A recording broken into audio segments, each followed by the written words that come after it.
આપણે ઘણા વખતથી ચાલી રહેલો આપણો ગ્રંથ,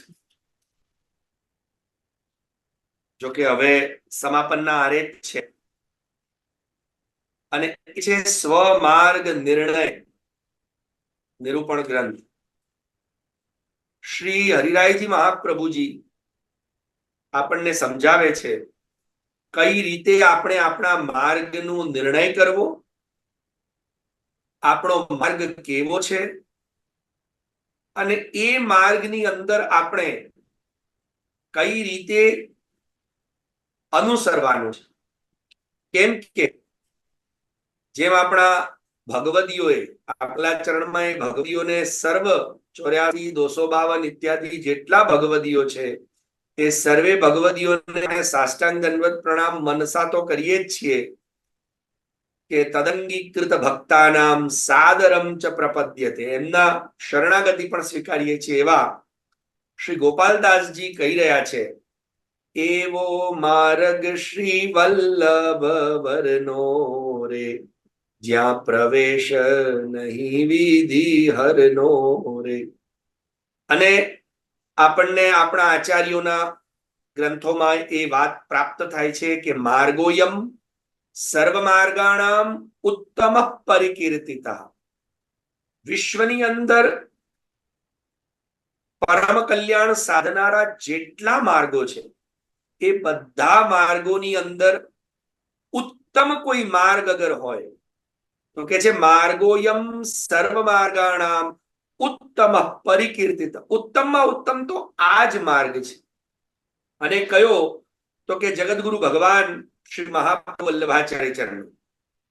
અને એ માર્ગના હવે આપણે નિર્ણય નિરૂપણ ગ્રંથના 15મા શ્લોકમાં 14મો શ્લોક આપણો ઘણા વખત સુધી ચાલ્યો, કેમ કે એની અંદર આપણે ઘણા વિષયો ભક્તિવર્ધિની ઇત્યાદિ ગ્રંથ અને ટીકા સાહિત્ય નિરોધ લક્ષણ પણ જોયા.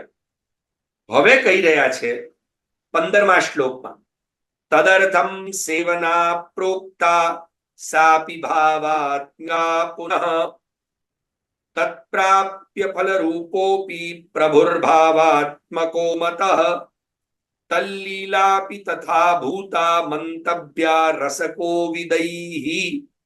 હવે વાત ધ્યાનથી સમજજો શું કહેવામાં આવી રહ્યું છે. એ કે છે તદર્થમ સેવના પ્રોક્તા. તદર્થમ કિમર્થમ? અગર કોઈ પ્રશ્ન કરે કે તદર્થમ, તો તદર્થમ એટલે શેના માટે? તો કે છે તદર્થમ તો કે બીજ દાર્ઢ્યાર્થમ, બીજની દ્રઢતા માટે. દરેકના હૃદયમાં ભગવાને પ્રેમનું ભક્તિનું બીજ રોપેલું જ છે, પણ ક્યાંક સદગુરુની કૃપા ન પ્રાપ્ત થતા, ગ્રંથોનો અનભ્યાસ થવાના કારણે, સાથે સાથે ગ્રંથોના ઊંધા અર્થો સમજવાને કારણે આપણે આપણા મનગણંત તરીકાઓથી ભક્તિ કરવાને કારણે, અને હું એટલા માટે કહી રહ્યો છું કે આજને દિવસે આપણે શ્રી ભાગવતજીના 10મા સ્કંદની 19મા અધ્યાયની લીલાને ભૂલી જઈએ છીએ પ્રિયજનો. એની અંદર પંચ અધ્યાસોના 5મા અધ્યાસનું શ્રી આચાર્ય ચરણ આપણને શ્રવણ કરાવીને સમજાવી રહ્યા છે.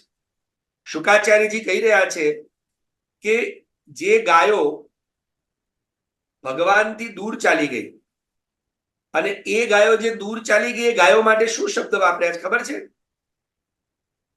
એ આપણે શ્લોક જોઈએ જો તો કે છે કે અજા ગાવો મહિષ્યશ્ચ નિર્વિશંત્યો વનાદ્વનમ સ્વૈરમ ચરંત્યો વિવિષુ તૃણલોભેન ગહવરમ. ધ્યાનથી સમજજો, તૃણના લોભમાં એ ગહવરની અંદર ચાલી ગઈ, અને એ કેવી? તો કે સ્વૈરમ ચરંત્યો, સ્વૈર વિહાર કરવા વાળી, સ્વચ્છંદ. યાદ રાખજો, ભક્તિ એ સ્વતંત્ર પુરુષાર્થ છે, સ્વચ્છંદ પુરુષાર્થ નહીં હો. એટલે ભક્તિ સ્વચ્છંદી રીતે નથી કરવાની, સ્વતંત્ર રીતે કરવાની છે. અને સ્વતંત્ર પુરુષાર્થ રૂપે, અને સ્વતંત્રનો અર્થ સર્વતંત્ર સ્વ. જેટલા ભક્તિના તંત્રો છે ને એ સ્વના ભરોસે કરવાના છે. પછી એક રસોઈ બનાવનારને રાખીએ ને એક પાણી ભરનારને રાખીએ ને એક આરતી કરનારને રાખીએ ને એકને આમ રાખીએ અને આપણે ખાલી આરતીનો દંડો ગુમાવા જઈએ તો એ સ્વતંત્ર ભક્તિ નથી કરી રહ્યા. આપણે સર્વતંત્ર સ્વ ઉપર મદાર રાખીને આ ભક્તિ છે ને એ પોતે જાતે કરવાની વસ્તુ છે. કેમ કે સિદ્ધાંત મુક્તાવલીની ટીકાની અંદર શ્રી ગુસાઈજી પ્રભુચરણ આ વાતનો ઉલ્લેખ કરે છે કે જે બહુ વખત સુધી ઘણો ચર્ચાનો વિષય રહ્યો ભારતની અંદર ને એના કારણે ઘણા બધા ડખા પણ ઉત્પન્ન થયા. એ વાતનો શ્રી ગુસાઈજી બહુ સ્પષ્ટ ખુલાસો આપે છે.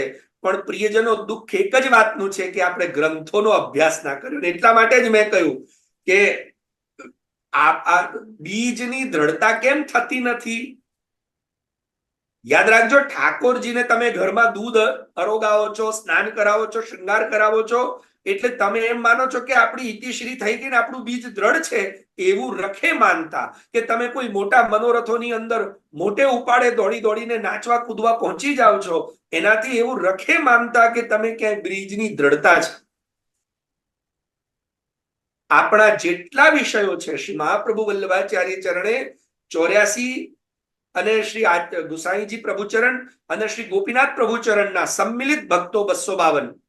કેમ કે એમાં શ્રી ગોપીનાથજીના પણ લગભગ 80 જેટલા તો ભગવદીઓ છે અને બાકીના શ્રી ગુસાઈજી પ્રભુચરણના છે, જેના પ્રમાણ આપણને અન્ય સાહિત્યોમાં પ્રાપ્ત થાય છે અને આચાર્યો પાસેથી પણ પ્રાપ્ત થાય છે.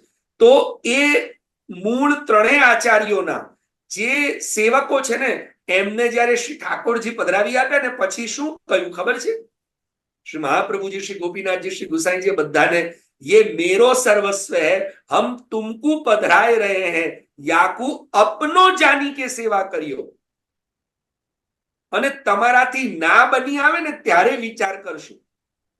પણ આપણે તો સેવા જ કરવાનું છોડી દીધું. આપણને એકદમ ખબર નહીં. અને મારું સર્વસ્વ હું તમને આપતો હોઉં તો તમારે કેટલું સાચવવું પડે. એક સામાન્ય વ્યક્તિ પણ જો આપણને આપણું સર્વસ્વ આપે તો આપણે સાચવવું પડે. ના ના ભાઈ, એની મિલકત છે, હો, એની અસ્ક્યામત છે. અને આ સામાન્ય નહીં, આ તો સાક્ષાત શ્રી સ્વામિનીજી ભાવરૂપ સાક્ષાત પૂર્ણ પુરુષોત્તમ જગદીશ્વર શ્રી મહાપ્રભુ સ્વયં અદેયદાન દક્ષ એ પોતાનો સ્વામી આપણને આપી રહ્યા છે. અને આપણે એને ભજવાનું છોડી અને બીજે કામે વળગી ગયા. કેમ? એટલે આપણે એવું માને અમારથી થતું નથી ને એટલે અમે તો છે ને ત્યાં પેલાને કહી દીધું આમ કરો ને તેમ કરો ને, કાં તો પછી અમે તો છે ને ત્યાં આગળ થોડા સામગ્રી પધરાવી દઈએ, ત્યાં પૈસા પધરાવી દઈએ એટલે અમારે તો સેવા થઈ જાય. જો એવી રીતે સેવા થતી હોત તો શ્રી ગુસાઈજી પ્રભુચરણ સિદ્ધાંત મુક્તાવલી ગ્રંથની ટીકામાં એમ આજ્ઞા ના કરતે કે 2 પ્રકારની સેવા, વિત્તમ દત્વા અન્યેન પુરુષેણ કૃતા અને અન્યેન પુરુષેણ વિત્તમ ગૃહીત્વા કારિતા. એક જણે પૈસા આપી અને સેવા કરાઈ કે ભાઈ લો આ મારા પૈસા તમે તમારે તો કરી દો ને ભાઈ, અમારે તો અમારથી થતું નથી. અને પેલો કે કઈ નહીં, આપણને પૈસા મળે છે ને તો આપણે પૈસા લઈને એની સેવા કરી દઈએ.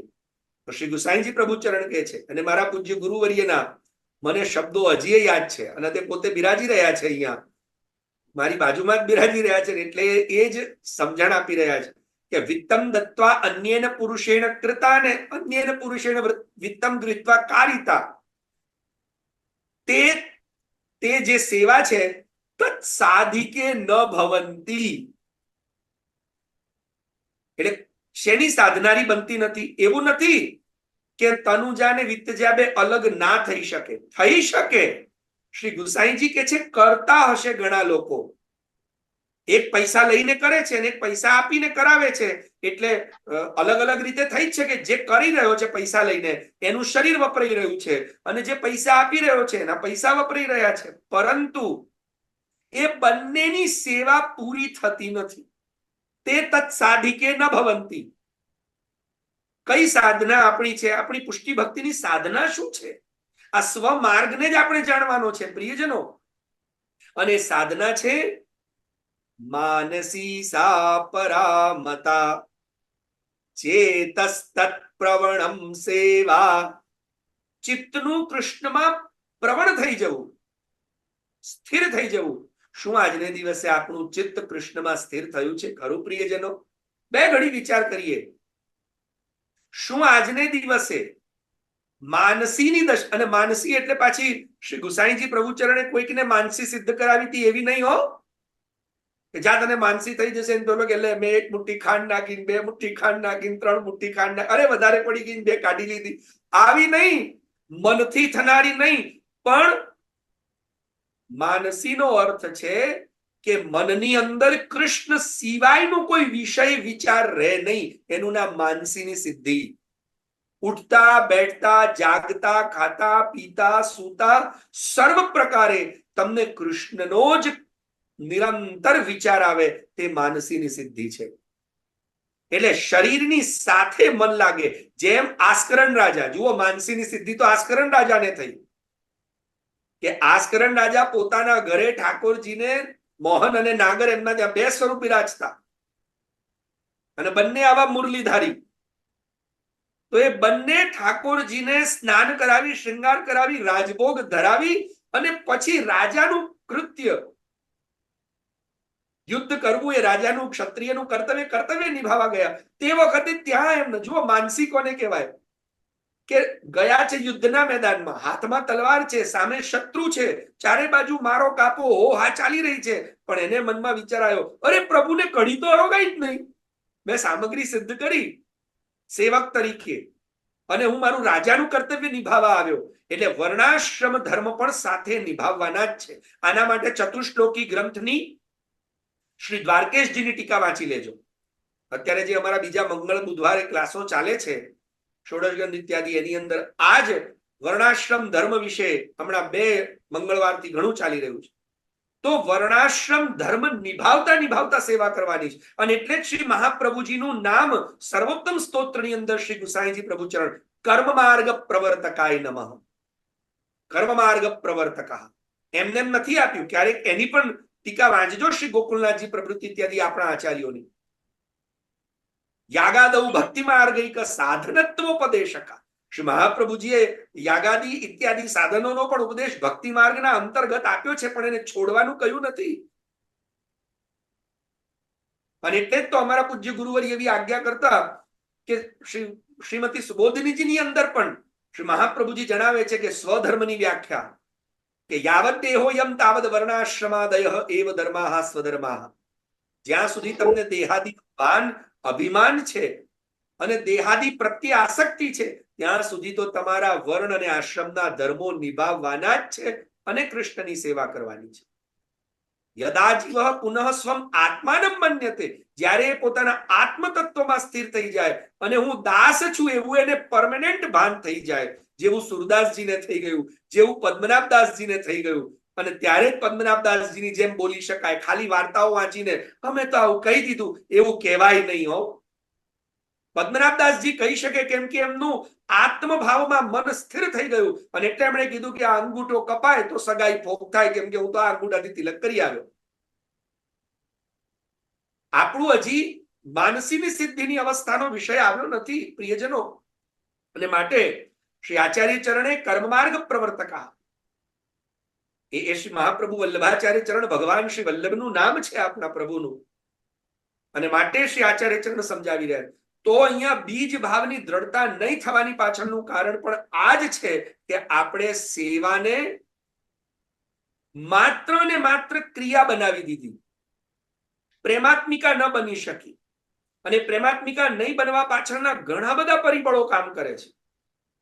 એટલે શ્રી ગુસાઈજી પ્રભુચરણ કહે છે કે પૈસા આપીને કરાવી કે પૈસા લઈને કરી, તમે મને પૈસા આપે અગલો શાસ્ત્રીજી અમારાથી નથી થતું, તમારા ઠાકોરજીને તમે તમારે લાડવા ખવડાવી 56 ભોગ ખવડાવી દો ને અમારી સેવા થઈ જશે. તો હું અગર પૈસા લઈને જો હું મારા ઠાકોરજીને 56 ભોગ અરોગાવું છું તમારા પૈસાથી, તો એનાથી તમારી પૈસાની થઈ, મારી શરીરની થઈ, પણ ન મારી માનસી સિદ્ધ થાય ન તમારી માનસી સિદ્ધ થાય. અને જ્યારે માનસી સિદ્ધ ન થાય તેવે વખતે યાદ રાખજો, સાપી ભાવાત્મિકા પુનઃ, શ્રી હરિરાયજી મહાપ્રભુજી આજ્ઞા કરે છે કે સેવના પ્રોક્તા, સેવા કરવાની કહી છે, પણ સેવા ભાવનાત્મક હોવી જોઈએ, માત્ર ક્રિયાત્મક નહીં કે ફળની આશાથી કરેલી, સાધનાત્મક નહીં, ભાવાત્મક હોવી જોઈએ. આજને દિવસે આપણે ક્રિયાત્મક, સાધનાત્મક અને એક માત્ર કરવા માટેના કર્માત્મક કરી દીધી છે કે ભાઈ સેવા કરવી એટલે કરવી, ના કરીએ તો અપરાધ પડે, એટલે તમે અપરાધથી ડરી ગયા. શ્રી આચાર્ય ચરણ કે છે અપરાધથી નથી ડરવાનું પ્રિયજનો, પણ જે સેવા કૃતિર ગુરુ આજ્ઞા, અને ગુરુ એક જ છે આ પુષ્ટિ ભક્તિ માર્ગની અંદર, જગતગુરુ મહાપ્રભુ શ્રીમદ વલ્લભાચાર્ય ચરણ. તો શ્રી મહાપ્રભુજીએ જે રીતે સેવા કરવાની આજ્ઞા કરી છે પોતાના ગ્રંથોમાં, હવે જાણ્યા સમજ્યા વગર તમે કરશો તો પછી તમને કોઈ પણ ઊંધેરવાડે ચડાવશે.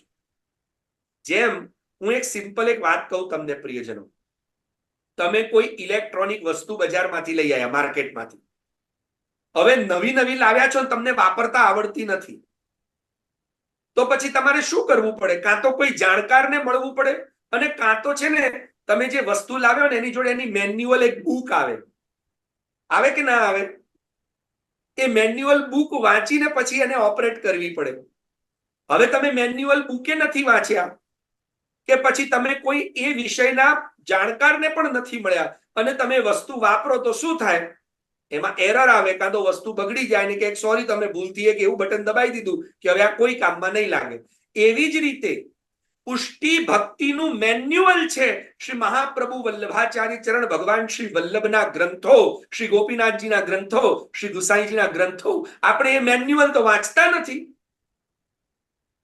કે પછી કોઈ સદગુરુ કે જે આ ગ્રંથોને પોતાના જીવનમાં આત્મસાત કરી કૃષ્ણ સેવા પરમ ભિક્ષ્ય, શ્રી ભાગવત તત્વજ્ઞ, એવા કોઈ ગુરુના ચરણમાં બેસીને સેવાની જાણકારી પણ નથી લેતા, કે ન શ્રી આચાર્ય ચરણના અભિપ્રાયને. કેમ કે કૃષ્ણ ભગવાને ગીતા કહી અને ગીતાજી ઉપર 18 થી 20 ટીકાઓ લખાઈ સંસ્કૃતમાં, એના સિવાય પણ પ્રચલિત ભાષાની અંદર પ્રાકૃત હિન્દી, ગુજરાતી ઇત્યાદિ ભાષામાં જો ગણવા જઈએ ને તો એટલી બધી લખાઈ ગઈ ટીકાઓ કે 100 થી ઉપર ટીકાઓ લખાઈ ગઈ હશે.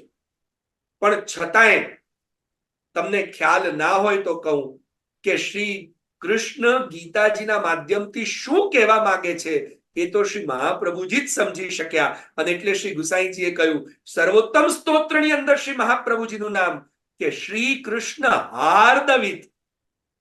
શ્રી મહાપ્રભુજી જ હાર્દવિત છે. હાર્દ એટલે સમજ્યા? હાર્દ એટલે હું જે બોલ્યો એ વાતનો અર્થ નહીં, પણ હું આ બોલ્યો છું એની પાછળ મારો જે અભિપ્રાય છે, મારો જે ભાવ છે, એ ભાવ જે સમજી જાય ને એને હાર્દ સમજો કહેવાય. અને જે હાર્દમાં બિરાજે ને એ જ હૃદયગામી કહેવાય. અને માટે શ્રી કૃષ્ણ શ્રી વલ્લભને છોડવા માંગતા નથી.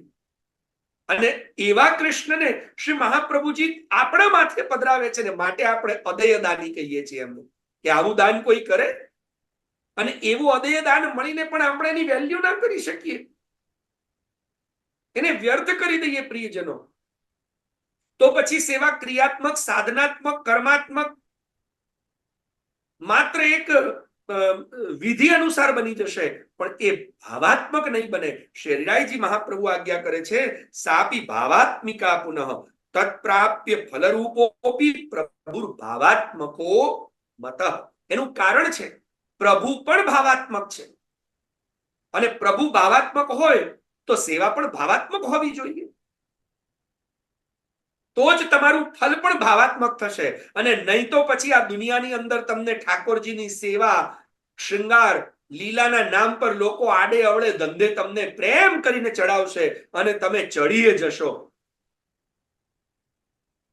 કોઈ મરજાદીના નામ પર, કોઈ તરજાદીના નામ પર, કોઈ આના નામ પર, કોઈ ઓલાના નામ પર, કોઈ ઢીકણાના નામ પર તમને આડે અવળે ધંધે ચડાવી જ દેશે. અમારા ગુરુવર્ય એટલા જ માટે હંમેશા આજ્ઞા કરતા કે પ ભ શબ્દ સાંભળો ને એટલે બહુ ડરી જવું. કેમ કે પ ભ એટલે પરમ ભયંકર, અને એનાથી આગળનો પ ભ એટલે પરમ ભવાડેબાજ. કેમ કે પરમ ભગવદીય તો આજે જોવા જ ક્યાં મળે છે, કે જેને 24 કલાક મનમાં કૃષ્ણ સિવાય બીજો કોઈ વિચાર જ ના હોય, જેની માનસી સિદ્ધ થઈ ગઈ. માનસી સિદ્ધ થવી એટલે પ્રિયજનો ખબર પડે છે કે તમારે ઠાકોરજીની પાસે જવાની નથી જરૂર. શ્રી ઠાકોરજી સ્વયં આવીને, સ્વયં, જેમ 252 ભગવદીઓના ચરિત્રમાં ગોરજા સમરાઈની વાર્તામાં ઠાકોરજી કહે છે ને સાસુને, નહીં નહીં નહીં, મને તો ગોરજાના હાથનું બહુ ભાવે છે, તું રસોડામાં જા, આવે એને ભોગ ધરવાનું કે, કેમ કે એ મને જે લાડથી ભોગ ધરે છે એવા તો મને આજ સુધી કોઈએ સેવા જ નથી કરી. તો ઠાકોરજીને તમારા હાથનું આરોગવાનું મન થાય, ઠાકોરજી દોડે તમારી પાસે, અને આ ભાવ ઠાકોરજીમાં પ્રગટ થાય. પ્રિયજનો યાદ રાખજો, કેમ કે પ્રભુ ભાવાત્મક છે. પ્રભુને ક્રિયાઓથી મતલબ નથી. તમે કેટલા સોનાના હાર ચડાવ્યા, તમે કેટલા મોટા, ઘણા લોકો કહે કે અમે તો આવડો મોટો 500 કિલોનો લાડવો અરોગાયો, એનાથી ભગવાન તો સુદામાના તાંદુલમાં પણ, અને ત્યાં ગાડી સુબોધનીજી પણ જોવા જેવા છે. પહેલા તો ત્યાં દશમસ્કંદનો શ્લોક જોવા જેવો છે. અન્વપી ઉપારતમ ભક્તૈ પ્રેમણા ભૂર્યેવ મે ભવેત. આહા, સુદામાના તાંદુલા એક મુઠ્ઠી આરોગ્ય, એક મુઠ્ઠી એટલે આટલી આવડી મોટી મુઠ્ઠો તો હતો ને, એક આ મોઢામાં જેટલું આવે. હે પ્રભુ તો માનુષવત લોકવત્તુ લીલા કૈવલ્યમ, બ્રહ્મસૂત્રના આધારે મનુષ્ય સહજ લીલા કરી રહ્યા છે ને પ્રભુ અત્યારે ભક્ત જોડે. એટલે એક મુઠ્ઠી આમ મુખમાં જેટલું આવે એટલો તાંદુલ અરોગી, અને પછી પ્રભુ શું કે છે, અરે આવો તો સ્વાદ મને, એસો સ્વાદ હમ કબહુ ન ચાખ્યો. આવો તો સ્વાદ ક્યારે ચાખ્યો જ નથી. વિચાર તો કરો. અને પછી ત્યાં આગળ શુકાચાર્યજી, ભગવાન શ્રી સુખદેવ બોલી રહ્યા છે કે અન્વપી ઉપારતમ ભક્તૈ પ્રેમણા ભૂર્યેવ મે ભવેત.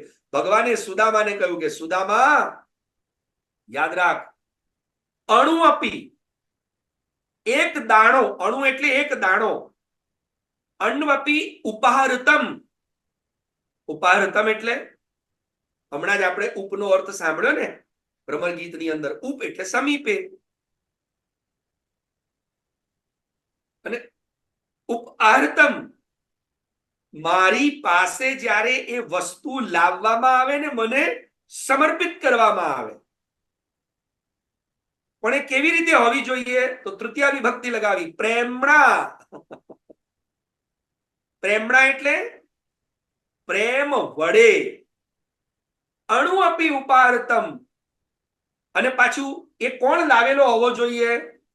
જેને પૈસાનું ઘમંડ છે, જેની પાસે બહુ પૈસા છે, જેને કઈ કરવાનું મન થતું નથી, જેનું શરીર ચાલતું નથી, અને 1 લાખ રૂપિયા આપીને લો 15 લાખ રૂપિયા 56 ભોગ કરો. ભગવાન કે એનો 56 ભોગ મારા માટે રાઈના દાણા બરાબર નથી, હું સ્વીકારતોય નથી. એ પણ આગળ કહ્યું છે શ્લોકમાં. અને એટલે ત્યાં શરત મૂકી છે, અન્વપી ઉપારતમ ભક્તૈ, બહુવચન મૂક્યું છે, ભક્તૈ, ભક્તો દ્વારા. પ્રેમણા, પાછું ભક્તો દ્વારા પણ કેવી રીતે લવાયેલું હોય? હવે કોઈ ભક્ત ગરીબડો ગાય થઈ જાય, ભગવાન મારી પાસે કઈ છે નહીં, પેલા આપ્યું, તમે તમારે લઈ લો. ભગવાન કે આવા રોતડા ભક્તો પાસેથી હું કઈ લેતો નથી. ભક્ત પણ લાવે તો પ્રેમણા. ઓહો પ્રભુ, જેમ ગદાધરદાસ કે ભગવાન આજે ફટાફટ જલ્દી શૃંગાર કરો. ભગવાન કે કેમ આજે શું બનાવ્યું? અરે પ્રભુ આજે આપણા ઘરમાં જળની લોટી જ છે. બોલો, અન્નનો દાણો નથી, જળની લોટી છે. લોટી એટલે ખાલી પાણી જ છે જેના ઘરમાં. હું તમને સમજાવવા આવા લૌકિક શબ્દ વાપરું છું કે જેમના ઘરની અંદર અનાજનો દાણો નથી, ખાલી પાણી જ છે, અને છતાંય ભગવાનને મારે જળ અરોગાવાનું, આ મારા પ્રભુ ભૂખ્યા રહેશે, હું કેવી રીતે? અરે આમાં એક અલગ સિદ્ધાંત છે કે શ્રી મહાપ્રભુજીનો માર્ગ રોતડાઓનો માર્ગ નથી. આ પ્રસન્ન ચિત્ત પ્રભુને કેવા ગમે મને કહો તો ખરા. ભગવાને આપણને કહ્યું ને, મૈયા મોહે સી દુલ્હન ભાવે, જૈસી ये काहू की डिठनिया, रुनक झुनक घर आवे, मैया मोहे सी दुल्हन. रुनक झुनक, હસતી ખેલતી આવે. આ રોતડા તો મારી પાસે આવવાનું જ નહીં. ઠાકોરજી કે જરાય નહીં આવતા. તો આ શ્રી મહાપ્રભુજીનો સિદ્ધાંત ભગવાને કહેલો. અને જુઓ, એટલા માટે હસતા હસતા ગદાધરદાસજી કે પ્રભુ જલ આરોગો, પણ પાછા પોતે હવે આપણી જો દશા આવી થાય, જો કે તમે બધા તો સારા જ છો, મને વિશ્વાસ છે, પણ જો આપણી દશા આવી થાય તો આપણે શું કરીએ? પ્રભુ તમે તો ભાવના પૂછા, જળ આરોગજો, મારે તો આજે પાડોશીના ત્યાં જમણવાર છે, આપણે બાજુવાળા ત્યાં જમી આવીએ. પણ ગદાધર દાસજી પણ એટલી જ જળની લોટી ઉપર 24 કલાક પોતાના કાઢ્યા છે, પણ એમણે સેવા છોડીએ નથી, કે સેવાને કંઈ ઓછી કરી નથી, કે સેવામાં રડવાય બેઠા નથી, કે ભગવાનને પ્રાર્થના કરવા બેઠા નથી, કે ભગવાનને એવું નથી કીધું ભાવના નામ પર, કેમ કે આજે તો ભાવના નામ પર વેવલા વેળા બહુ ચાલે છે, કે પ્રભુ મારી પાસે તો કાંઈ નથી, આપને આરોગવું હોય મને આપજો, બાકી કાંઈ નહીં, હું તો આ બેઠો. એમણે બેસવાનું નથી રાખ્યું, પોતાનું કર્મ કર્યું છે. જે દાસનું ભક્તનું દાસસ્યેદમ દાસ્યમ, તો એમણે એ કર્મ કર્યું છે પ્રિયજનો. અને જળ રોગાયું એટલે મંગળ ભોગમાં જળ, રાજભોગમાં જળ, ઉત્થાપનમાં જળ, વિચાર તો કરો. અને પ્રભુ એમાંય પાછા મસ્ત રહ્યા છે, પણ એ સેવા એટલી ભાવાત્મક બની ગઈ કે ઠાકોરજીને જાતે વિચાર આવ્યો કે લાવ, આણે જ્યારે શ્રી ભગવાન મહાપ્રભુ વલ્લભના સિદ્ધાંતોને પૂર્ણ રૂપે અનુસરીને સેવા આટલી પ્રેમમય મસ્તીવાળી બનાવી દીધી, તો હું પણ હવે એની એ સેવાનું ફળ એને ભાવાત્મક ફળ આપું. અને અચાનક રાત્રે પાછો કોઈ આવીને એમનો યજમાન, કેમ કે ગદાધરદાસજી બ્રાહ્મણ, એટલે યજમાન આવીને કે લો મારા 2.5 રૂપિયા આજે મારા બાપાને કઈ તિથિ હતી તો તમને ભેટ ધરવા, લાય ભાઈ. શ્રી ઠાકોરજીને ભોગ પાછા એમાંથી 50 પૈસા બચ્યા, એને આવતીકાલે ધરશું. કેમ તો કે સખિયા જનો લાભો લીજીએ રે, કાલ કોણે દીઠી છે. વિચાર કરી લેજો પ્રિયજનો, આ ભાવાત્મક સેવા છે. ભાવાત્મક સેવાનો મતલબ એ નહીં ઓ મારા પ્રભુ બહુ સારા લાગો છો, ખાલી આવા ગુજરાતીના લૌકિક શબ્દો વાપરીને ભગવાનની આગળ ખાલી ટાલા ટપ્પા કે ટાયલા વેળા કરવા, અમારા ઉત્તર ગુજરાતની ભાષામાં કહું તો એ ભાવાત્મક નથી. પણ ભાવ એટલે ભૂયતે ઇતિ ભાવ, હૃદયમાં પ્રગટ થયેલો શ્રી ભગવદ મહાપ્રભુજીની કૃપાથી, ભગવાન શ્રી વલ્લભની કૃપાથી ભગવત સ્વરૂપ જે ભાવ સિદ્ધ થયો છે, એ સિદ્ધ થયેલો ભાવ ભગવાનને સમર્પિત કરવો, એનું નામ ભાવાત્મક. પ્રિયજનો, આવી સેવા, અને આવી સેવા હોય ત્યારે ફળ ભાવાત્મક થાય.